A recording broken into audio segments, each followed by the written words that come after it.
Hello all, good evening. Today is 22nd January 2026. Today's topic, savings account or FD or any alternative or current account. Okay. So before that, ఈరోజు market check చాలా రోజుల తర్వాత అన్ని indices పాజిటివ్లో ఉన్నాయి. Nifty 50, Nifty large cap, mid cap, small cap, micro cap and most of the sectoral indices కూడా పాజిటివ్లో ఉన్నాయి. Micro cap 1.56% positive and mid cap 1.2% ఇవి top చేసినాయి ఈరోజు. ఇంకొకటి ఏంటంటే చాలా రోజుల తర్వాత గోల్డ్ అండ్ సిల్వర్ నెగిటివ్లో ఉన్నాయి, ఇండిసెస్ అన్ని పాజిటివ్లో ఉన్నాయి. ఇక్కడ డేటా చూస్తే కనుక ఫిజికల్ గోల్డ్ ప్రైస్ మూమెంట్కి ఈటీఎఫ్ ప్రైస్ మూమెంట్కి చాలా డిఫరెన్స్ ఉంది. దిస్ ఈజ్ అన్ ఇష్యూ, అందరూ కొంచెం నోటీస్ చేసుకోవాలి ఈ డిఫరెన్స్ని.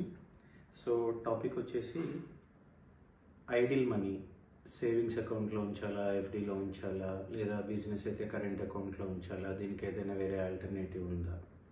సో ఇక్కడ మీరు ఈ పిక్చర్ చూస్తే 7th నవంబర్ రోజు ఒక క్లయింట్ కోసం చేసిన ఇల్లస్ట్రేషన్ ఇది.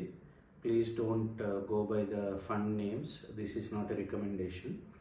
కానీ ప్రతి ఇన్వెస్ట్మెంట్కి pre tax return, post tax return ఉంటుంది. సో టిపికల్ ఎఫ్డీలో వచ్చే return pre tax, post tax చూస్తే కనుక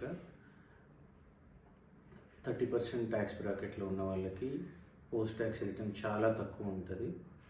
అదే కనుక ఆర్బిట్రాజ్ ఫండ్లో ఇన్వెస్ట్ చేస్తే ఇక్కడ పోస్ట్ ట్యాక్స్ రిటర్న్ అనేది ఎఫ్డీ కన్నా చాలా మంచి రిటర్న్ వచ్చే అవకాశం ఎక్కువ ఉంటుంది. ఒకవేళ ఏదైనా fund more than 3 months, more than 6 months ఐడియల్గా ఉంటుంది అనుకుంటే కనుక ఎఫ్డీ కన్నా సేవింగ్స్ అకౌంట్లో ఉంచడం కన్నా ఆర్బిట్రాజ్ ఫండ్ కన్సిడర్ చేయడం అనేది ఒక మంచి ఆప్షన్. ఇది డెఫినెట్గా మంచి పోస్ట్ ట్యాక్స్ రిటర్న్ ఇస్తుంది. Thank you.